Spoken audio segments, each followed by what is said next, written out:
Γεια σας αγαπητοί φίλοι και φίλες. Καλό χειμώνα. Σας καλωσορίζω στην απόψινή 31η εκπομπή με το κλειδί της ιστορίας, την οποία παρακολουθείτε χάρη στην ευγενική χορηγία του Blue Sky. Μετά από τη θερινή ανάπαυλα, επιστρέφουμε με ένα φθινόπωρο το οποίο δεν μας αφήνει και τις καλύτερες των εντυπώσεων αναφορικώς με τα δυσμενέστατα γεγονότα που έλαβαν χώρα κατά τη διάρκεια του θέρος και δι του Αυγούστου. Εισερχόμαστε σε μια περίοδο στην οποία θα δούμε αρκετές εκπλήξεις. Ο γεωπολιτικός περίγυρος μας προετοιμάζει για αρκετές, κάποιες ευχάριστες και κάποιες δυσάρεστες. Θα τα συζητήσουμε και θα τα δούμε όλα στην πορεία της εκπομπής. Ξεπεράσαμε τις 300. Ευχαριστούμε πολύ όλους εσάς και όλες εσάς που μας παρακολουθείτε. Ένα πολύ μεγάλο χωριστό, μια μεγάλη ευγνωμοσύνη απέναντι στον απόδημο ελληνισμό, σε όλους εκείνους τους Έλληνες και τις Ελληνίδες της Διασποράς, στην Αμερική, στην Ευρώπη, στην Ασία, ναι, στην Αφρική, στην Οκεανία, εκεί που πάλεται η καρδιά του ελληνισμού, εκεί που το ελληνικό έθνος συνεχίζει να μάχεται για τις αξίες και τα ιδανικά του, εκεί που το έθνος, γιατί όλοι εσείς ανήκετε στο έθνος, είστε τμήματά του, ζωντανά και πολλώς υποσχόμενα, δίνετε τη δική σας μάχη, το δικό σας αγώνα, έναν αγώνα στον οποίο φιλοδοξείτε να βγείτε νικητές και μέσω εσάς να βγούμε και εμείς. Γιατί και εδώ στη μητέρα πατρίδα αυτό που θέλουμε είναι την ευημερία όλων των Ελλήνων. Και να σας πούμε και κάτι, έτσι, είναι προσωπική μου ευχή, όσα παιδιά δείτε από την Ελλάδα τα οποία σπουδάζουν στο εξωτερικό, έρχονται για να εργαστούν, να τους συμβουλεύετε να παντρεύονται Ελληνίδες, να παντρεύονται Έλληνες, κορίτσια, αγόρια εννοώ, και στη συνέχεια να τους παροτρύνετε, να τους ενθαρρύνετε και να τους βοηθάτε να επανέλθουν στη χώρα μας. Να επαναγκατασταθούν στην πατρίδα, στα χωριά, στην ύπαιθρο. Και εσείς που μένετε στο εξωτερικό και είσαστε συνταξιούχοι, απόμαχοι της ζωής, ναι, είναι προτιμότερο για όλους οι τελευταίες σας ώρες, οι τελευταίες σας ημέρες, όταν δείτε πλέον, όχι με την έννοια της ημερολογιακής, στα χρόνια τα τελευταία, να έρθετε στην πατρίδα. Εδώ είναι ο τόπος σας. Εδώ είναι η κοιτής, όχι μόνο η δική μας, αλλά και η δική σας. Έχουμε κοινή κοιτίδα, την Ελλάδα. Αναφέρθηκα στα γεγονότα του Αυγούστου. Απαράδεκτες καταστάσεις. Αν υπάρχει ένας νομός ο οποίος έχει στρατηγική σημασία για τη χώρα, ίσως την περισσότερα, διότι είναι η έδρα δύο στρατηγίων μηχανοκινήτων μεραρχιών, συν επίσης μιας ομάδος ταξιαρχιών, είναι η καρδιά του 4ου Σώματος Στρατού, υπέστη μια ανίκαιστο βλάβη. Όλο σχεδόν ο νομός Εύρου καταστράφηκε από φωτιά, από πυρκαγιά. Μια πυρκαγιά η οποία οφείλεται, εκτός από τις γνωστές δικαιολογημένες αιτίες, σε εισαγωγικά πάντοτε, να μου επιτραπεί αυτό, σε υβριδικές καταστάσεις, όταν η χώρα μας δέχεται την υβριδική εισβολή των λαθρομεταναστών, είναι, νομίζω, ηλίων φαϊνέτερον να είμαστε ιδιαιτέρως προσεκτικοί και να προφυλάσσουμε τα σύνορά μας. Και θέλω να είμαι αρκετά δεικτικός σε αυτό το σημείο. Όταν κάποιος έρχεται από την Ασία και περνάει τον Εύρο και περνάει με την πλήρη βοήθεια, συμπαράσταση και συγκατάθεση της τουρκικής στρατοχωροφυλακής και των τουρκικών ενόπλων δυνάμεων σε μία από τις καλύτερα φρουρούμενες περιοχές της Ηπείρου, μία μεθόριος η οποία έχει τον υψηλότερο βαθμό δίκτυος εγκαίρου προειδοποιήσεως από οποιαδήποτε άλλη στην Ευρώπη, εξαιρουμένους της περιοχής που μένονται οι συγκρούσεις στην Ουκρανία. Και φυσικά αναφέρομαι στον ποταμό Εύρο. Είναι απαράδεκτο για μας που θέλουμε να λέμε ότι συγκροτούμε κουλτούρα εθνικής αμήνης και εθνικής ασφαλείας. Κάτι τέτοιο είναι υποκατασκευή ακόμα, υποανέγερση, στα μπετά που λέει ο λαός, και λυπούμε που το λέω με αυτόν τον τρόπο, να αφήνουμε τέτοια δείγματα με ΕΙ να γίνονται δείγματα με ΙΤΑ, δηλαδή να μας δαγκώνουν. Τέτοιες καταστάσεις οι οποίες δημιουργούν όλεθρο. Σε αυτήν την περιοχή δεν εκάησαν μόνο τα δάση. Δεν απεκαλύφθησαν σημεία της αμυντικής μας διατάξεως μέσω των πυρκαγιών. Καταστράφησαν οικογένειες, αγροτικές παραγωγές σε ένα νομό, ο νομός Εύρου με πρωτεύουσα την Αλεξανδρούπολη, όπου το ελληνικό στοιχείο κάνει τα πάντα για να διατηρηθεί, να αυξηθεί και να στερεοποιήσει, να ισχυροποιήσει το μείζον γεωστρατηγικό μας πλεονέκτημα στο βορρά, αυτό που αντισταθμίζει και ακυρώνει μέχρι ενός σημείου την δίωδο των Δαρδανελίων πιο κάτω, αναφέρομαι σαφώς στο λιμένα της Αλεξανδρουπόλεως. Όποιος λοιπόν ήθελε να πλήξει τα εθνικά συμφέροντα στην περιοχή, είτε ακουσίως είτε εκουσίως, η πυρκαγιά είναι σαφώς ένας από τους τρόπους και τις μεθόδους. Αυτά μένει όλα να αποδειχθούν. Αλλά από τα αποτέλεσμα ψάχνουμε να βρούμε στο αίτιο. Είναι τεράστια η πυρκαγιά, τεραστία η καταστροφή. Και είναι τεραστία η καταστροφή διότι κινδύνευσε, εκτός από δομές και υποδομές της πόλεως, κινδύνευσαν και άλλα πράγματα, τα οποία σχετίζονται με την αμυντική μας επάρκεια και ασφάλεια. Όλη αυτή η επίθεση που δεχτήκαμε, η οποία ακόμα και πριν από μερικές ώρες δεν έχει πάυσει, δηλαδή η φωτιά δεν έχει ακόμα καταλαγιάσει, αντιλαμβάνεστε όλοι ότι έπληξε και την οικονομία της περιοχής. Μία είναι η δύναμη εκείνη η οποία προσπαθεί να δημιουργήσει προβλήματα στην Θράκη. Και η δύναμη αυτή βρίσκεται στην άλλη πλευρά του Εύρου. Και η δύναμη αυτή είναι εκείνη η οποία υποκίνησε την λάθρο εισβολή του 2020. Και η δύναμη αυτή είναι εκείνη η οποία καθημερινώς υποσκάπτει τα εθνικά συμφέροντα με πολλούς και διαφόρους τρόπους. Αυτός ο χάρτης τον δανείστηκα από το tweet της Παύλα Άμυνα, το E στα αγγλικά, μια εξαιρετική ομάδα ανθρώπων, πατριωτών, όπου αναφέρονται και ασχολούνται με τα θέματα εθνικής αμήνης και ασφαλείας. Να τους ακολουθείτε. Η Παύλα Άμυνα είναι πασίγνωστη, για όσους ακόμα δεν τους ξέρετε, στο tweet. Και από εκεί και στα tweet, και από εκεί και ύστερα, ή όπως ονομάζεται έξω τώρα τελευταίως, είχαν μια πάρα πολύ ωραία ιδέα, την οποία την επανέφεραν, και αναφέρομαι σε αυτό που βλέπετε εδώ με πορτοκαλί χρώμα. Είναι μια οδός η οποία θα πρέπει να κατασκευαστεί, αυτή είναι η πρότασή τους, κάθετο στην Εγνατία οδό που να φτάνει μέχρι το Ορμένιο. Αυτή λοιπόν η οδός θα είναι στρατηγικής σημασίας. Θυμίζω ότι για τη Θράκη δεν μπορούμε να λέμε πράγματα τα οποία φιλιρινιστικά, πασιφιστικά, όπως θέλετε, και άλλα τέτοια φλιναφήματα που ακούτε. Το σχέδιο Μπαλιός, η Βαριοπούλα δηλαδή, η Βαριά όπως την ονομάζουν, προέβλεπε στρατιωτική επιχείρηση στην περιοχή της 50ης ταξιαρχίας στο Σουφλί τότε και κυκλωτικός ολιγμός με στόχο να αποκλειστεί και να εξολοθρευτεί το βόρειο τμήμα του Εύρου, η ζώνη ευθύνης της 16ης μεραρχίας στο Διδημότυχο. Φίλοι και φίλες, δεν πρέπει να δούμε να ξανασυμβαίνουν τέτοια πράγματα. Πρέπει να δίνουμε μεγάλη σημασία στους συμβολισμούς, στις ημερομηνίες, στα πάντα. Σήμερα είχαμε μια επίσκεψη η οποία είχε προαναγγελθεί του Έλληνος Υπουργού επί των Εξωτερικών με τον ομόλογό του, τον κύριο Φιντάν, ο κύριος Γεραπετρίδης, ο κύριος Φιντάν. Αυτή λοιπόν η συνάντηση γίνεται στο πλαίσιο μιας επανακινήσεως σύμφωνα με τις πληροφορίες περί καλής θελήσεως, θα μιλήσουμε για πόσο καλές είναι θελήσεις από την άλλη πλευρά του Αιγαίου, εκ μέρους της Ελλάδος κυρίως και δευτεροβόντως, τριτεβόντως, τεταρτεβόντως της Τουρκίας, της νεοοθωμανικής αναθεωρητικής δυνάμεως που καλείται τουρκική δημοκρατία, με σκοπό να υπογραφούν μέτρα οικοδομήσεως εμπιστοσύνης, σαν και αυτά τα οποία έγιναν κουρελόχαρτα τα προηγούμενα χρόνια, να βεβαιωθεί ότι υπάρχουν και τομείς οι οποίοι μπορούμε να προχωρήσουμε σε διάφορους χώρους της πολιτικής, στην οικονομική μας πολιτική κλπ. Δηλαδή να δώσουμε και την ευκαιρία στις τουρκικές εταιρείες να έρθουν και να χτυπήσουν με καλύτερες τιμές τα έργα τα οποία προσπαθούν να κερδίσουν οι ελληνικές εταιρείες ως υποκατασκευαστές. Αντιλαμβάνεσαι ότι μιλώ με ειρωνικό τρόπο απέναντι στην Τουρκία, έτσι, και τις προθέσεις της.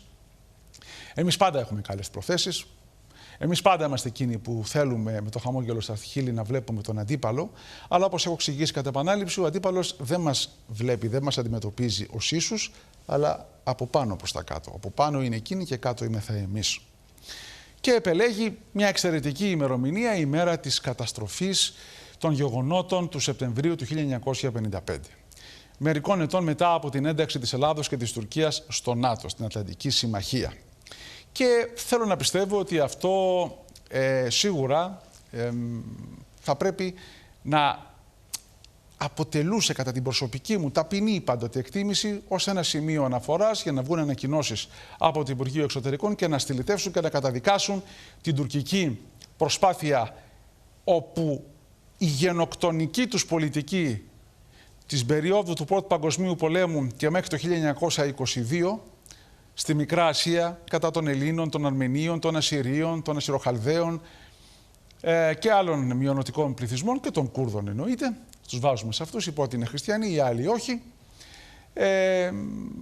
Άφησε ένα τμήμα του ελληνισμού του κάποτε ακμάζοντας στην Βασιλεύουσα, στην Κωνσταντινούπολη, το οποίο έδωσε το τελικό χτύπημα πότε? Μετά το Δεύτερο Παγκόσμιο Πόλεμο, 10 έτη μετά από το πέρας του, και μάλιστα σε μια περίοδο κατά την οποία είχαν συμπληρωθεί τα 500 χρόνια, 502 για την ακρίβεια, από την άλωση της Κωνσταντινούπολεως. Τότε λοιπόν που ήλπιζαν ότι θα έπρεπε ή να εκτουρκιστούν πλήρως οι κάτοικοι της ελληνικής καταγωγής, οι μειονότης, έτσι, προσέξτε, οι Έλληνες Κωνσταντινούπολεως ήταν ελληνική μειονότης, χριστιανική μειονότης, και η μουσουλμανική της Δυτικής Θράκης. Η της Δυτικής Θράκης είναι της Θράκης μας, γιατί μία είναι η Θράκη, είναι ενιαία και απαράβατος και αδιέρετος.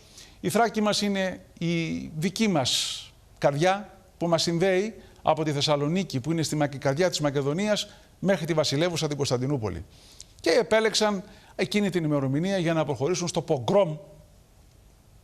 Τι κακό έχει η λέξη. Στις διώξεις, στις καταστροφές, στους βανδαλισμούς και κάθε μορφής βιοπραγία κατά του ελληνισμού της Κωνσταντινούπολεως, γιατί δεν ήθελαν πλέον να χάσουν την ευκαιρία να εκδιώξουν ό,τι ελληνικό υπήρχε. Άρα λοιπόν, κατά τη δική μου την εκτίμηση, τις μέρες αυτές δεν κάνουμε συγκεντρώσεις, δεν κάνουμε συναντήσεις, στυλιτεύουμε την τουρκική στάση. Βέβαια υπάρχει και το θέμα της πολιτικής, της soft πολιτικής, της μαλακής πολιτικής, εκεί που ασχολούμαστε με τα λοιπά. Θα μπορούσαμε τώρα για παράδειγμα να ασχοληθούμε, μια πάρα πολύ ωραία ιδέα, με την δημιουργία μαθημάτων, πτυχιακών τίτλων, με θέματα τα οποία να είναι κοινού ενδιαφέροντος. Μάλιστα. Πράγματι οι Τούρκοι ετοίμασαν ένα τέτοιο σχέδιο, δεν ξέρω αν το πρότειναν. Καταλαβαίνετε ότι ειρωνεύομαι και δεν αστειεύομαι απλώς, και όπως θα δείτε στη συνέχεια και θα ακούσετε, πράγματι στο Πανεπιστήμιο Τόπκαπη της Κωνσταντινούπολεως, υπό την εποπτεία του καθηγητού πλέον, ο οποίος ανάλαβε μετά από εντολή του Τουρκικού Υπουργείου Παιδείας την αντίστοιχη εκπαίδευση, θα διδάσκεται μεταπτυχιακό η γαλάζια πατρίδα. Να το επαναλάβω. Μάλιστα. Εμείς λοιπόν είμαστε σε μια διαδικασία που συζητούμε με τους Τούρκους και θέλουμε με τους Τούρκους να δείξουμε τον καλό μας σε αυτό, και οι Τούρκοι λοιπόν στην παρούσα φάση, μέσω του Τζιχάντι Αϊτζή, εξαιρετικός είναι ο Ναύπαρχος Σαλίμωνο, είναι ο πατέρας της γαλάζιας πατρίδος, τα φλινοφήματά του και οι ανοησίες του σε επίπεδο επιχειρηματολογίας υπέρ της γαλάζιας πατρίδας δεν μπορούν να μας αφήσουμε να κάνουμε τον Κινέζο. Αυτά προέρχονται από την Κίνα, εντάξει. Αυτές είναι κινεζικές ιδέες, οι οποίες έρχονται να εφαρμοστούν παρανόμως και μονομερώς από την Τουρκία. Ήρθε λοιπόν η στιγμή να περάσει και το μάθημα της γαλάζιας πατρίδος, μεταπτυχιακό. Είναι λοιπόν σαν να έχουμε μεταπτυχιακό μάθημα στο ΕΚΠΑ την μεγάλη ιδέα και την ανάκτηση της Κωνσταντινούπολεως και της Δυτικής Μικράς Ασίας, της Ιωνίας και του Πόντου. Να καταλάβετε την βαρύτητα. Έτσι.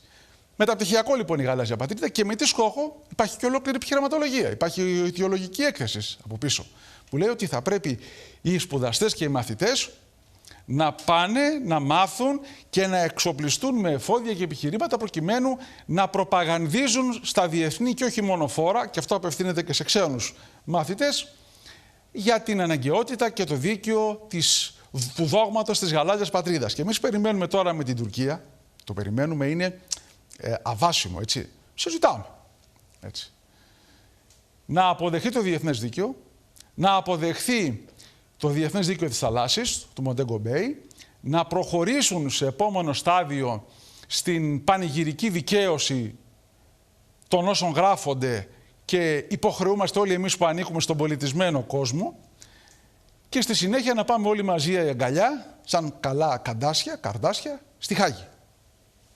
Μάλιστα. Και μετά ξυπνήσαμε. Η Τουρκία είναι μια αναθεωρητική δύναμη. Τελεία και παύλα. Η Τουρκία ζητάει χρόνο. Δεν πρέπει να της τον δώσουμε. Όπως έχω πει κατ' επανάληψη σε εκπομπές μου, τις προηγούμενες. Δίνοντας χρόνο στην Τουρκία, την βοηθάμε να προετοιμαστεί καταλήλως σε στρατιωτικό και διπλωματικό και οικονομικό τομέα για να αποκτήσει τον ζωτικό χώρο τον οποίον εκείνη λέει και ισχυρίζεται ότι θέλει. Δίνοντας χρόνο στην Τουρκία, την βοηθούμε να υλοποιήσει το δικό της δόγμα του Lebensraum, του ζωτικού χώρου. Ανοίξτε κάποιο βιβλίο και δείτε τι σημαίνει ζωτικός χώρος, Lebensraum, και πώς αυτός αξιοποιήθηκε από τον εθνικό σοσιαλισμό και τον Χίτλερ. Με τη μόνη διαφορά ότι στην άλλη πλευρά της ιστορίας του Δευτέρου Παγκοσμίου Πολέμου, οφείλω να σας πω και να σας υπενθυμίσω ότι βρισκόταν η Μεγάλη Βρετανία με μια ακμάζουσα βιομηχανία και οι Ηνωμένες Πολιτείες, οι οποίες με τη βιομηχανική τους υποδομή τελικώς συνέτριψαν το Τρίτο Ράιχ και τους συμμάχους του.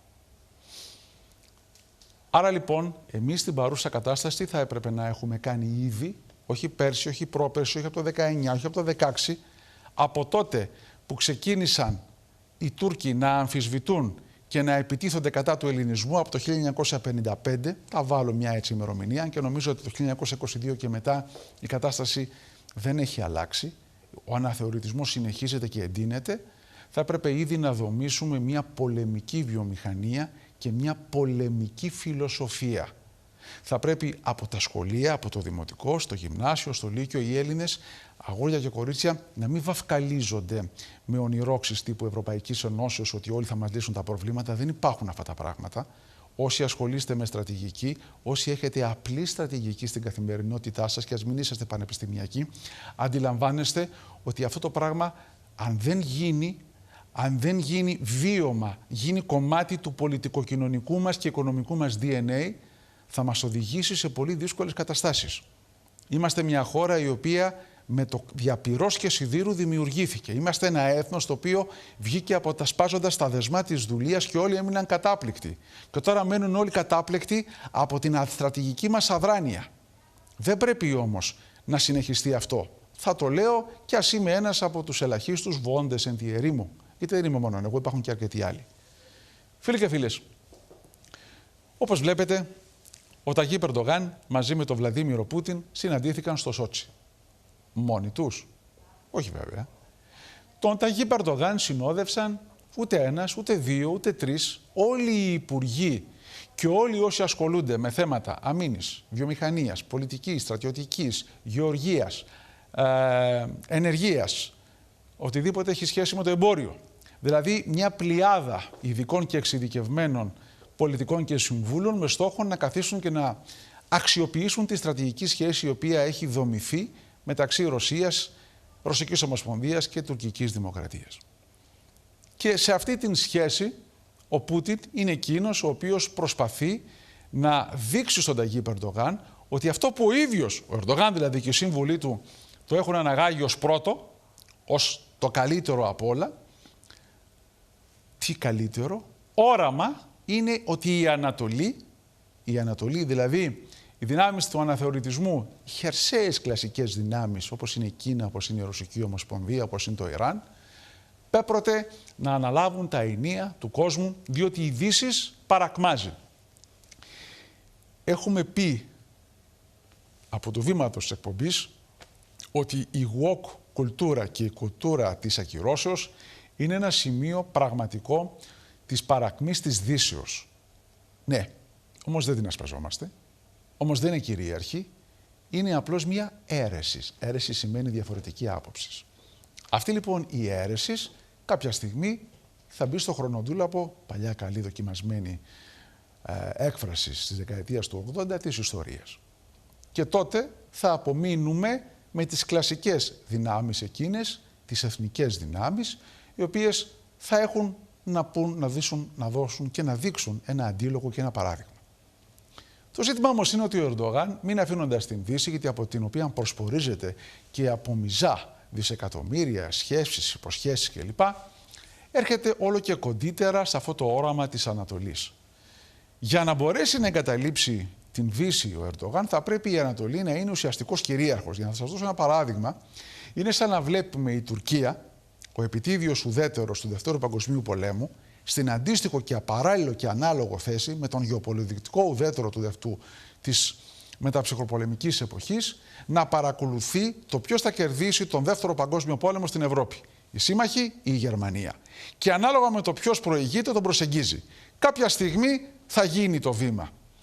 Και εδώ έχουμε να προσθέσουμε επίσης ότι στην νεοοθωμανική νομενκλατούρα, κομμουνιστική η έκφραση, η νομενκλατούρα, είναι πρόδειλοι οι τάσεις ότι να προωθήσουν να κάνουν τα πάντα, ούτως ώστε η Τουρκία να σπεύσει και να τρέξει ακόμα γρηγορότερα προς την Ανατολή. Μα αυτές οι συζητήσεις τύπου Σότσι κλπ. Αυτή την πολιτική εξυπηρετούν. Η Τουρκία συνεχώς ενισχύεται από την Ανατολή. Δεν είναι μόνο το ζήτημα των σιτηρών. Δεν είναι μόνο το ζήτημα, θα μιλήσουμε για αυτά, το ζήτημα της πυρηνικής τεχνογνωσίας, μεταφοράς κλπ. Τους μετατροπής της Τουρκίας σε κόμβου φυσικού αερίου. Πρέπει να ξέρετε ότι ο Πούτιν, ο Βλαδίμηρος, είπε ότι με πολύ ωραίο τρόπο, πράγματι, με έναν αριστοτεχνικό τρόπο κοινικό, γιατί είναι και θα έλεγα, μαέστρος στον κινησμό ο πρόεδρος της Ρωσικής Ομοσπονδίας, προειδοποίησε ότι οι Ουκρανοί μπορούν να σαμποτάρουν και τον αγωγό που μεταφέρει φυσικό αέριο μεταξύ Ρωσίας και Τουρκίας, το λεγόμενο Turkish Stream. Θα δούμε και αυτό τι μπορεί να συμβεί στο αμέσως επόμενο διάστημα και αν, με ποιον τρόπο. Ουσιαστικά προειδοποιώντας και την Τουρκία ότι κοίταξε να δεις, δεν χρειάζεται να είσαι τόσο πολύ με τους Ουκρανούς, και ο Ερντογάν βέβαια ανταποκρινόμενος σε αυτό το κάλεσμα και την πρόκληση ή την πρόταση αν θέλετε, ανταποκρίθηκε και είπε ότι η Ουκρανία θα πρέπει να είναι πιο ελαστική. Ελαστική, έτσι. Σε αυτά τα οποία ζητάει, ουσιαστικά να αποδεχθεί τα τετελεσμένα, με φυσικά δύο αναθωρητικές δυνάμεις, ελαστικότητα ζητούν. Για να μπορέσουν να αποδεχθούν αυτούς που έχουν κακοποιήσει, οι χώρες δηλαδή, τις χώρες, τα τετελεσμένα. Είτε λέγεται Κύπρος, είτε λέγεται Ουκρανία. Και αναφερόμαστε στα δικά μας μετά και σταθμά. Φίλοι και φίλες, την ίδια στιγμή στη χώρα μας, ο Πρωθυπουργός μαζί με τον Πρόεδρο, τον κύριο Χρυστοδουλίδη της Κυπριακής Δημοκρατίας και με τον Βενιαμίν Νετανιάου του Ισραήλ, ήρθαν σε εισγάμουν γεωπολιτικής κοινωνία για πολλοστή φορά. Έχουμε παντρευτεί τόσες πολλές φορές μεταξύ μας που έχουμε χάσει τον έλεγχο.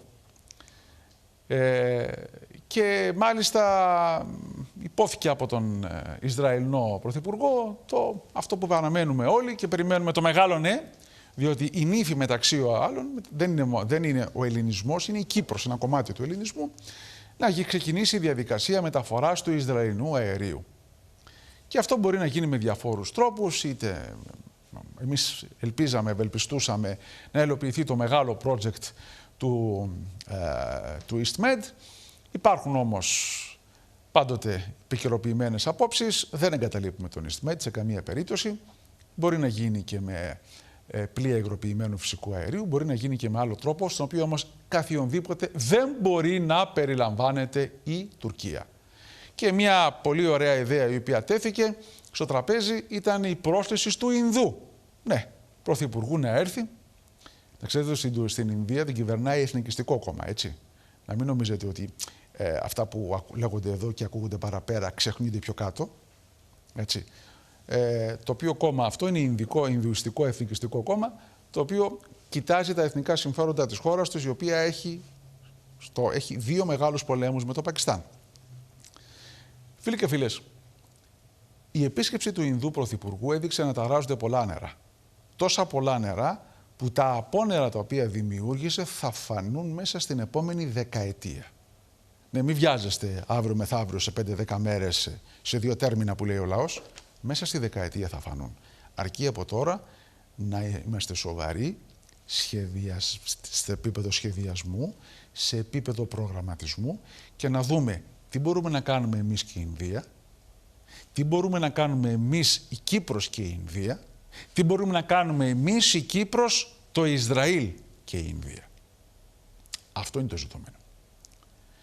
Και να ξέρετε ότι σε αυτή την περίπτωση, επειδή η Ινδία είναι το μεγάλο μήλον της έριδος για το State Department, που θέλει ουσιαστικώς να την εντάξει μέσα στη δική του γεωπολιτική σφαίρα επιρροής. Άλλωστε, ένα από τα σημεία τα οποία στερεωνόταν το κρυπίδωμα, το Rimland, ή η Ινδική υποήπειρος.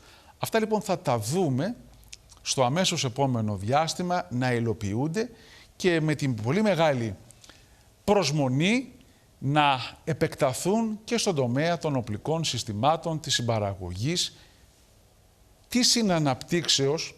Η Ινδία έχει οπλικά συστήματα τα οποία χρειάζονται ρωσική άδεια για να μπορέσουν να πωληθούν στο εξωτερικό. Υπάρχει όμως η δυνατότητα συναναπτύξεως μαζί με το Ισραήλ μιας νέας γενιάς οπλικών συστημάτων.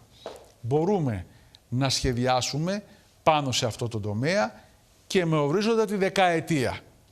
Υπάρχει το βραχυπρόθεσμο, το μεσοπρόθεσμο και το μακροπρόθεσμο στον σχεδιασμό και τον προγραμματισμό. Ας θυμηθούμε λίγο τους αρχαίους μας προγόνους και ας σκεφτούμε πώς δρούσαν εκείνοι και ας μην πάμε μόνο στους αρχαίους προγόνους ή στους λεγόμενους Βυζαντινούς, Ανατολική Ρωμαϊκή Αυτοκρατορία ήμασταν, και να μιλήσουμε για τους χρόνους της Επαναστάσεως. Η σωστή σχεδίαση και ο προγραμματισμός είναι εκείνο το οποίο θα δώσει μέσα στην μονάδα του χρόνου το έπαθλο που λέγεται επιτυχία. Στόχος μας είναι να είμαστε επιτυχείς στις κοινές δράσεις. Είτε αυτό λέγεται ενέργεια, είτε αυτό λέγεται συνεργασία σε πολιτικό, γεωοικονομικό και γεωστρατηγικό επίπεδο, είτε αυτό λέγεται και σε ένα άλλο επίπεδο της λεγόμενης στρατηγικής αντιπαραθέσεως της Ιουδαιοχριστιανικής πλευράς από το Ισραήλ στην Κύπρο και στην Ελλάδα, μέσω της Ινδουιστικής Ινδίας, με ένα μεγάλο σύμπλεγμα του αναθεωρητικού, τονίζω, Ισλάμ. Αυτό είναι το στίχημα. Και πάνω σε εκεί θα πρέπει να δομηθούν ιδιαίτερα προσεκτικές δομές ασφαλείας στη χώρα μας. Γιατί η Ελλάδα είναι πύλη. Και είναι μια πύλη η οποία ενδιαφέρουν πάρα πολύ. Και όταν μια πύλη, βλέπε Αλεξανδρούπολης, δεν μπορείς να την ακυρώσεις, να αρνηθείς την υλοποίησή της, προσπαθείς να την ακυρώσεις ή να μειώσεις τη στρατηγική της σημασία και αξία. Οι πυρκαγιές και η λαθρομετανάστευση είναι ένα κομμάτι από αυτά. Και θέλω επίσης να σας πω ότι επειδή δεν θα λείψουν οι επαφές και οι συναντήσεις μεταξύ Πούτιν, Ερντογάν, Ραισί, του Ιράν κλπ., θα πρέπει εμείς να μην μένουμε μόνο στα απλά διπλωματικά λόγια. Η Ελλάδα πρέπει να γίνει μια δύναμη η οποία κάποια στιγμή πρέπει να βγει εκτός των συνόρων της. Δεν μιλάμε να πάμε να κάνουμε εισβολή σε μια ξένη χώρα, αλλά θα πρέπει να έχουμε μια στρατιωτική δύναμη έτοιμη, καλώς εκπαιδευμένη και εξοπλισμένη, η οποία δύναμη αυτή να μπορεί να διατεθεί για ειρηνευτικές και για άλλες εθνικού συμφέροντος αποστολές. Η Ελλάδα δεν μπορεί να είναι στην παρούσα κατάσταση ένας γεωστρατηγικός εντολοδόχος. Πρέπει να αναδειχθεί σε γεωστρατηγικό εντολέα. Επαναλαμβάνω, γεωστρατηγικός εντολεύς και ουχή γεωστρατηγικός εντολοδόχος. Εάν θέλουμε να έχουμε αύριο, μεθαύριο, μακρύ μέλλον, πρέπει να αλλάξουμε την νοοτροπία σε βάθος από τα υπόγεια, από τα θεμέλια μέχρι την κορυφή. Οι καιροί ουμενετοί με την έννοια του γάρ πολέμου, δηλαδή στον πόλεμο οι ευκαιρίες δεν περιμένουν. Αυτό είναι η μετάφραση. Του γάρ πολέμου οι καιροί ουμενετοί. Θουκυδίδης. Αυτό που πρέπει να καταλάβουμε είναι ότι από τη στιγμή που δεχόμαστε υβριδική επίθεση, από τη στιγμή που 10.000 λαθρομετανάστες, να το ξαναπώ, 10.000 λαθρομετανάστες τουλάχιστον πέρασαν από τον Εύρο και τα νησιά, η χώρα συνεχίζει να δέχεται επίθεση. Και αυτοί δεν έρχονται επειδή εμείς συνορεύουμε με κάποια χώρα από αυτούς τους καημένους ανθρώπους. Έρχονται επειδή συνορεύουμε με την Τουρκία, επειδή τους εργαλειοποιεί και τους εξαπολύει εναντίον μας. Είναι όπλο της Τουρκίας. Πρέπει αυτό να γίνει κατανοητό. Και εύχομαι κάποια στιγμή να υπάρχει κάτι αντίστοιχο του μαθήματος εθνικής ασφαλείας στα σχολεία. Σε αυτό το σημείο, αγαπητοί φίλοι και φίλες, το πρώτο μέρος της 31ης εκπομπής οδεύει προς το τέλος της. Θα έχουμε ένα μικρό διάλειμμα και θα επιστρέψουμε αμέσως μετά για τη συνέχεια. Σας ευχαριστώ.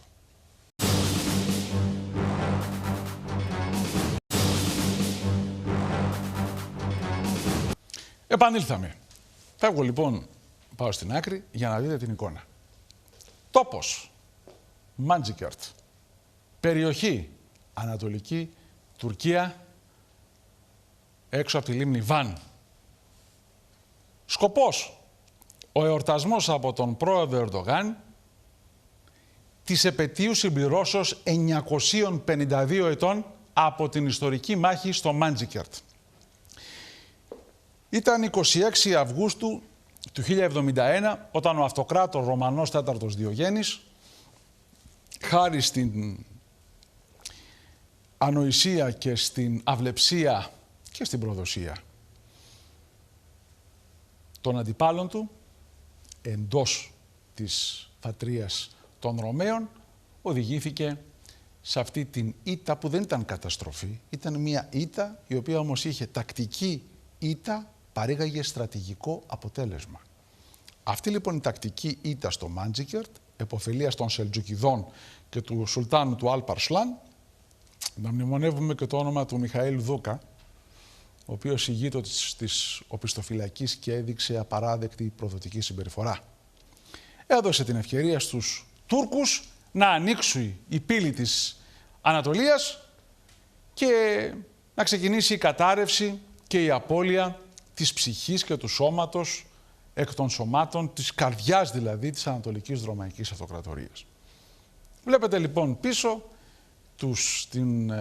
την μπάντα, την στρατιωτική, τον Μουχτάρ, όπως τον λέγονται, δεν ξέρω ακριβώς, τουρκικά δεν γνωρίζω.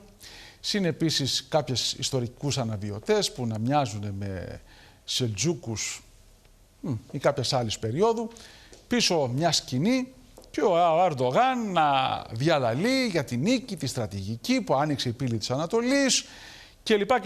Και φτάνουμε στο 1922, όπου μπόρεσαν, σύμφωνα και με τις τελευταίες τους δηλώσεις, να διώξουν τους Έλληνες και μάλιστα ισχυρίστηκε ότι εμείς πυρπολίσαμε τη Σμύρνη. Ενώ είναι ευρέως γνωστό ότι οι πυρπολιτές και οι σχεδιαστές του αφανισμού της Σμύρνης, της ελληνικοτάτης, της Γκιαούρης Σμύρνη, όπως την νομίζαν, της απίστου Σμύρνης και της σφαγής των κατοίκων της και την εκδίωξή της των Ελλήνων και Αρμενίων στην πλειοψηφία ήτο τουρκικής και μαλικής εμπνεύσεως. Γιατί όμως επέλεξα αυτή την εικόνα? Γιατί στο Μάντζικερτ δοκιμάζεται η ιστορική μνήμη. Ξέρετε, στην Ελλάδα, άμα πιάσει ένα μαθητή του δημοτικού, άστο δημοτικό, δεν φταίει τίποτα, του γυμνασίου και του λυκείου, και τον ρωτήσεις, για πες μου σε παρακαλώ, τι είναι η μάχη του Μάντζικερτ, τι συνέβη?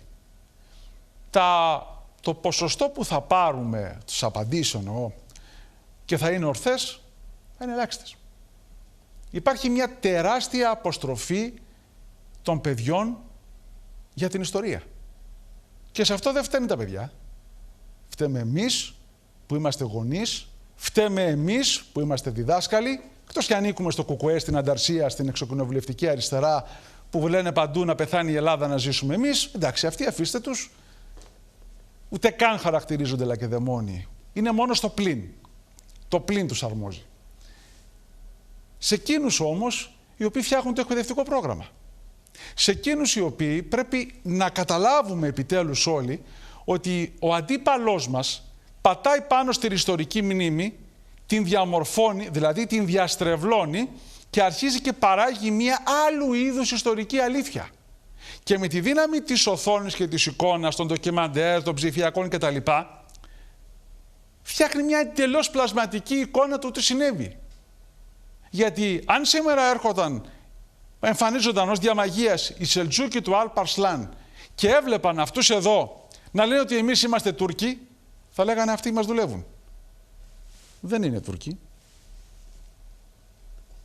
και θα τους έσφαζαν. Ακόμα και αν τους μιλούσαν τουρκικά. Φίλοι και φίλες, γιατί αυτοί συνεννοούνται και σε περισσότερο στα περσοαραβικά παρά σε αυτά τα οποία ονομάζονται σήμερα σύγχρονα τουρκικά. Φίλοι και φίλες, ο Ερντογάν δεν είναι μια τυχαία προσωπικότητα. Ο Ερντογάν είναι ένας ηγέτης, ο οποίος γνωρίζει πολύ καλά ότι όλα ξεκινάνε από την καλή γνώση της ιστορίας. Η ιστορία είναι το δέντρο, είναι οι ρίζες, είναι βαθιά μέσα. Άμα ξεχνάς τις ρίζες σου, γίνεσαι νεκρό σταδιακά, το δέντρο δηλαδή. Και εμείς, όπως έχω πει κατά επανάληψη, είμαστε μια σκητάλη. Και η σκητάλη ούτε θα μαραθεί ούτε πρέπει να πέσει. Πρέπει να την παραδώσουμε στην επόμενη γενιά. Είναι η μνήμη του ελληνισμού, είναι το είναι του ελληνισμού, είναι η ψυχή και το πνεύμα μαζί. Ξέρετε ότι όλα αυτά συγκεντρώνονται, αναδιατάσσονται και εκτοξεύονται ως βαλιστική πύραυλη εναντίον μας και εναντίον των ορθών γνωστών της ιστορίας και προσπαθούν με πολλούς και διαφόρους τρόπους να διαμορφώσουν μια άλλη πραγματικότητα. Ξέρετε για παράδειγμα ότι οι Τούρκοι ετοιμάζουν από τώρα, το έχω πει στην εκπομπή μου, τον εορτασμό στο 2071, στα 1000 χρόνια δηλαδή από το Manzikert. Εύχομαι μέχρι τότε να μην υπάρχει Τουρκία. Και να γίνει στην ίδια περιοχή μια τελετή, δεν θα ζούμε εμείς τότε, μια τελετή στην οποία να αποκατασταθεί η αλήθεια και η πραγματικότητα. Να έχει λήξει το βδέλιγμα το οποίο μολύνει την Ανατολία. Φίλοι και φίλες, εμείς εδώ μερικές φορές δεν είμαστε απλώς στρουθοκάμιλοι. Η στρουθοκάμιλη κάνει τη δουλειά της. Έτσι έχει μάθει η φύση της. Είμαστε νοήμονα όντα. Και ως νοήμονα όντα οφείλουμε να μελετούμε το παρελθόν. Διάβαζα λοιπόν μια πολύ ωραία είδηση που λέει ότι ο Ερντογάν επιδιώκει να κερδίσει τις εκλογές στην Κωνσταντινούπολη, στη Σμύρνη και στην Άγκυρα τώρα την Άνοιξη, αν δεν κάνω λάθος, τον Απρίλιο του 2024. Γιατί τα προπύργια του, δι Κωνσταντινούπολης, διατέλεσε και δήμαρχος, έτσι, ο Ταγίπ Ερντογάν, είναι για αυτό σημείο γοήτρου. Μάλιστα. Ξέρετε τι σημαίνει αυτό? Αν ρωτήσετε σήμερα τους Τούρκους ποιο είναι σε αυτές τις μεγάλες πόλεις, και όχι μόνο, το μεγαλύτερο τους πρόβλημα, εκτός από τον πληθωρισμό, εκτός ότι δεν αγοράζουν φαγητά πάρα πολύ ακριβά, εκτός από τη δυσεντερία που θερίζει, εκτός από ένα σωρό προβλήματα που έχουν, εκτός από την νοθευμένη βενζίνη που βάλουν στα αυτοκίνητά τους, εκτός από τον πληθωρισμό που καλπάζει, εκτός του ότι τα πράγματα δεν εξελίσσονται όπως τα παρήμετα ανέμεναν, θα σου πει ότι είναι οι Σύριοι. Μάλιστα. Οι Σύριοι που κατοικούν στην Τουρκία υπολογίζονται περίπου σε 4,5 εκατομμύρια. Αυτοί είναι πρόσφυγες από έναν πόλεμο τον οποίο ξεκίνησε το καθεστώς Άσαντ και επέτεινε το Χαλιφάτο και ουσιαστικά πυροδότησε η αναθεωρητική πολιτική της Τουρκίας. Άρα μερίδιο ευθύνης για ένα σημαντικό αριθμό από αυτών των προσφύγων φέρει η τουρκική κυβέρνηση αυτή καθ' αυτή. Μάλιστα. Το τελευταίο λοιπόν διάστημα οι περιοχές οι οποίες έχουν καταληφθεί με βάση τις επιχειρήσεις Σπίδα του Εφράτου, Κλάδος Ελέας, Πηγές Ειρήνης κλπ.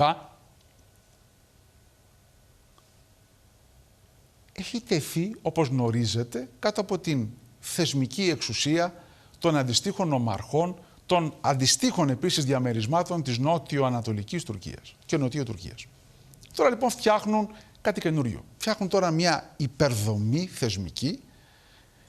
Φανταστείτε λοιπόν έναν υπερνομάρχη, ας το ονομάσουμε έναν υπερπεριφερειάρχη, για να είμαι και δόκιμος, που θα ελέγχει όλες αυτές τις περιοχές. Και λέει, τώρα λοιπόν που έχουμε πλήρη έλεγχο, ορίστε, ελάτε εσείς οι Σύριοι πρόσφυγες να πάτε και να κατοικήσετε στις περιοχές αυτές τις οποίες εμείς έχουμε απελευθερώσει και ελέγχουμε. Δηλαδή αυτοί που έφυγαν από τη Θεσσαλονίκη, να σκεφτείτε, ή από την Αθήνα, να πάνε να κατοικήσουν στις Καστανιές, στο Σουφλί, στις Σέρρες και στη Δράμα, για να δείτε τη διαφορά. Φυσικά οι άνθρωποι αυτοί, οι οποίοι επειδή είναι ικανοί και είναι και προκομμένοι, σε Ισλαμική χώρα είναι μουσουλμάνοι μεν όντες, έχουν ήδη σταθεροποιηθεί, έχουν κάνει τις δουλειές τους και αυξάνονται και πληθύνονται. Το πληθύνονται είναι αυτό που ενδιαφέρει και ενοχλεί τους Τούρκους ως επιτοπλίστων. Και είναι θέμα εθνικής ασφαλείας και δεν τους κατηγορούμε από αυτό. Θέλει λοιπόν ο Ερντογάν να λύσει αυτό το πρόβλημα. Για πείστε μου, πώς φαντάζεστε ότι θα λυθεί αυτό το πρόβλημα? Όταν η συντριπτική πλειοψηφία των περίπου 1,5 με 2 εκατομμύρια Σύρων οι οποίοι βρίσκονται στην περιοχή της ευρυτέρα της Κωνσταντινούπολεως, θα κληθεί να φύγει. Λέω, ένα σενάριο είναι αυτό, έτσι. Δεν είναι καθόλου όμως φανταστικό σενάριο. Είναι πραγματικό. Και μπορούμε να το δούμε να υλοποιείται τους επόμενους μήνες. Πώς θα φύγει? Προς τα Ανατολάς? Θα πάνε στο Βόσπορο? Προς τη Βουλγαρία? Καλά το καταλάβατε. Προς δυσμάς, στην Ελλάδα, η οποία και κάει και τώρα στο νομό Εύρου και όλες οι περιοχές αυτές έχουν αποψηλωθεί. Μάλιστα. Κατά τα άλλα μιλάμε για μέτρα οικοδομήσεως εμπιστοσύνης και για μια νέα κατάσταση με τους Τούρκους. Ναι, προσέξτε γιατί όταν μιλάς, συζητάς πολύ με τον τουρκικό όφη, σε υπνοτίζει και κάποια στιγμή θα σε δαγκώσει. Και να είναι μόνον αυτό. Σας είπα στο προηγούμενο πρώτο τμήμα της εκπομπής για το μεταπτυχιακό για την Μαβί Βατάν, για τη γαλάζια πατρίδα. Αυτό είναι κομμάτι της τουρκικής διπλωματικής πολιτικής πραγματικότητος με γεωπολιτικό αποτύπωμα, το τονίζω, με γεωπολιτικό αποτύπωμα με στόχο να δημιουργηστεί ένα νέο status quo σε θεωρητικό επίπεδο. Εμείς μετά από όλα αυτά συνεχίζουμε να ελπίζουμε και να πιστεύουμε ότι έχουν αγνές καλές προθέσεις. Οι σκηνές που στήθηκαν στο Μάντζικερτ συνεχίζουν να είναι στημένες απέναντι από τα νησιά μας στο Αιγαίο και απέναντι από τον Εύρο. Και είναι έτοιμες με πολεμιστές. Προσέξτε, η ιστορία δεν συγχωρεί εκείνους που την αγνοούν. Πάμε στην επόμενη εικόνα. Όταν το διάβασα σαν είδηση ότι στο γαλλικό Le Express υπήρξαν σενάρια για το Φεβρουάριο του 2027 όπου θα γίνει ελληνοτουρκικός πόλεμος και θα έρθουν οι Γάλλοι να μας βοηθήσουν, λέω κάτσε να δούμε τι είναι αυτό που γίνεται. Και όταν άρχισα και διάβαζα μέσα λέει ότι το σενάριο, έβαλα τα γέλια, δεν άντεξα, περιλαμβάνει λέει στα ήμια, το έχουν λέει μάλιστα και εδώ, το τουρκικό Ανατολού αποβιβάζει 1.000 άνδρες. Λοιπόν, άμα απλώσουμε 1.000 Τούρκους πεζοναύτες στα ήμια και χρησιμοποιηθεί το Ανατολού, πραγματικά εμείς δεν θα έχουμε καμία αντίδραση, θα έχουμε κυριολεκτικώς σκάσει στα γέλια, άμα δούμε κάτι τέτοιο. Γιατί είναι δυνατόν στις δύο βραχονησίδες αυτές να χωρέσουν 1.000 στρατιώτες, τόσα κατσίκια δεν υπήρξαν, και να πάει το Ανατολού, με βάρκες είναι, καλή τέτοια απόσταση. Και γίνεται λέει πόλεμος και χάνουν οι Έλληνες πολεμικά πλοία, περιπολικά, μαχητικά, αεροσκάφη. Κάποιος πρέπει να τους πει ότι έχουμε τα Ραφάλ με τους Μέτεωρο, έτσι. Αλλά, εν πάση περιπτώσει, κάποια στιγμή παρεμβαίνει μετά από χρονικό διάστημα 3 ημερών η Γαλλία και αναγκάζει με τις δυνάμεις τους και την υψηλή της τεχνολογία να διώξει τους Τούρκους. Εντάξει, το σενάριο μπάζει από παντού και είναι για γέλια. Όμως δεν είναι το θέμα αυτό. Το θέμα είναι ότι αυτό προβλήθηκε και έχει στοχευμένο γεωστρατηγικό ίχνος. Εμείς αυτό μας ενδιαφέρει. Μας ενδιαφέρει να καταλάβουμε και να μάθουμε ότι γίνεται ήδη συζήτηση σε κάποια think tank, δεν είμαστε μέσα, δεν ξέρουμε, υποθέσεις κάνουμε, εκτιμήσεις, για την προοπτική πράγματι να έχουμε μία σύγκρουση μεταξύ Ελλάδος-Τουρκίας με τη συμμετοχή ή όχι ξένων δυνάμεων. Γι' αυτόν ακριβώς το λόγο όλα αυτά τα σενάρια και τα σεναριογραφήματα, να ξέρετε ότι θα το παρουσιάσω σε επόμενη εκπομπή, γιατί είναι και έκπληξη για σας, για το κοινό που ασχολείται με τα σενάρια κτλ. Αφορά το δεύτερο μέρος του βιβλίου Αιγαίο ώρα 0. Δεν θα πω τίποτα παραπάνω. Σειρά έχουν οι εκδόσεις να σας ανακοινώσουν το πού και το πώς και ο συγγραφέας του βιβλίου. Αυτά τα σενάρια πράγματι είναι μιας μορφής πολεμικών παιχνίων. Και εμείς πάντοτε πρέπει να παίζουμε πολεμικά παίγνια. Για αυτούς που δεν ξέρουν τα πολεμικά παίγνια δεν μπορούν να καταλάβουν, αλλά είναι μιας μορφής πραγματικά παιχνίου όπου εκεί αναλύονται διάφορα σενάρια, επιθετικά, αμυντικά, πιθανότητες, απώλειες κλπ. Ένα φημισμένο πολεμικό σενάριο είναι αυτό το οποίο είχαν ασχοληθεί και είχαν τρέξει οι Ιάπωνες πριν την αεροναυμαχία του Midway το 1942, όπου σε ένα από τα σενάρια αυτά πράγματι έχαναν και τα 4 αεροπλανοφόρα τους, όπως και έγινε στην ιστορία. Απλώς δεν το έλαβαν τόσο σοβαρά όσο θα έπρεπε. Κοιτάξτε, οδεύουμε σε μία κρίση με την Τουρκία. Ο Σεπτέμβριος είναι ένας μήνας ο οποίος μας δείχνει το σύννεφο. Η Τουρκία, είπαμε, είναι αναθεωρητική δύναμη. Με την αναθεωρητική δύναμη δεν συζητάς. Φτιάχνεις ισχύ, κερδίζεις χρόνο, φτιάχνεις συμμάχους και σε αυτούς που έχεις, για να μην τους χάσεις, για να μην έχεις θέματα, για παράδειγμα, να εκνευρίζεσαι. Δεν υπάρχει εκνευρισμό στα κράτη. Αυτά είναι επικοινωνιακά θέματα. Φροντίζεις να έχεις καλύψει όλες τις ανάγκες τους και επίσης να σε βλέπουν σαν και αυτό που είσαι. Ισχυρό και κρατεό. Ισχυρό, κρατεό και αποφασισμένο. Αν κάτι από αυτά δεν ισχύουν, από αυτή την τριάδα, δεν θέλω να σκεφτώ τι θα γίνει παρακάτω. Η ιστορία το έχει αποδείξει άλλωστε και το έχει καταγράψει. Πάμε στην επόμενη εικόνα. Φίλοι και φίλες, αυτός εδώ ο χάρτης είναι ο χάρτης των BRICS. Η BRICS είναι μια ουσιαστικά ένωση η οποία είναι πανίσχυρη, προσπαθεί αυτός ουσιαστικά να είναι ο πόλος ο αντιδολαριακός, δεν έχουν κοινό νόμισμα, στις συναλλαγές τους προσπαθούν τα εθνικά νομίσματα και είναι σε έναν χώρο στον οποίο κυριαρχεί η Βραζιλία, από τα ακρονίμια, η Ρωσία, η Κίνα και η Ινδία. Φιλοδοξούν λοιπόν μέλη να γίνουν και ήδη πήραν την έγκριση η Αργεντινή, η Αίγυπτος, η Σαουδική Αραβία, η Αιθιοπία, στο πράσινο και οι υπόλοιπες με το κίτρινο χρώμα. Μία από αυτές τις χώρες η οποία ήθελε πολύ να ενταχθεί στα BRICS και είχε μάλιστα και προαναγγείλει, άνευ αποτελέσματος όμως, την πρόθεσή της είναι σωστά το καταλάβατε, η Τουρκία. Η Τουρκία λοιπόν ανέμενε στη θέση της Αιγύπτου ή μαζί με την Αίγυπτο να είναι και εκείνη. Και ένας από τους λόγους που πήγε και συνομίλησε ο Ερντογάν με τον Πούτιν είναι να ενταχθεί στους BRICS. Και σε αυτό το σημείο θα πρέπει να σας πω, γιατί πραγματοποίησα μία ανοίξη στο πρώτο μέρος της εκπομπής, έχει να κάνει με τα σιτηρά. Ξέρετε, δεν υπάρχει συμφωνία μεταξύ Ρωσίας, Ουκρανίας και Τουρκίας για τη μεταφορά των σιτηρών της Ρωσίας και της Ουκρανίας, λόγω του αποκλεισμού και του πολέμου στην περιοχή της Μαύρης Θαλάσσης, του Ευξήνου Πόντου. Η Τουρκία παίζει ένα άλλο χαρτί πιο διαλλακτικό. Λέει: εγώ που αγαπάω τους φίλους μας, τους Αφρικανούς, τους μουσουλμανικούς πληθυσμούς κτλ., αφήστε τους Ευρωπαίους και δώστε. Τι να δώσετε ακριβώς αυτό που πρέπει, το σιτάρι δηλαδή, στις αφρικανικές χώρες. Και εκεί υπάρχει μια διελκυστίδα. Θα δούμε πού θα καταλήξει. Πιο πολύ με επικοινωνιακό και άλλου είδους όφελος. Η Άγκυρα λοιπόν τελεί υπό τον τρόμο του δολαρίου. Διότι θα εξαναγκαστεί να οδηγηθεί στο Διεθνές Νομισματικό Ταμείο. Το Διεθνές Νομισματικό Ταμείο, αν το πει στην Τουρκία, θα σου πούνε όλοι σουτ, μη μιλάς. Δεν υπάρχει αυτό. Το δούνου του, όπως το ξέρουμε εμείς πολύ καλά, και μπορεί και θέλει να δανείσει στην Τουρκία. Γιατί με αυτόν τον τρόπο θα την δέσει καλύτερα με τη Δύση. Εδώ όμως κρύβεται ένα άλλο θέμα και ένα άλλο σοβαρό διακύβευμα. Αν η BRICS, όπως και η Αίγυπτος, γι' αυτό μπήκε, εξασφαλίσει δάνεια χωρίς τη λίτρα δολαρίου, δάνεια σε εθνικό νόμισμα, θα διασώσει κάπως την οικονομία της και μεσομακροπροθέσμως το τεράστιο δημόσιο χρέος που έχει, εξωτερικό χρέος που έχει. Το αυτό επιδιώκει και η Τουρκία.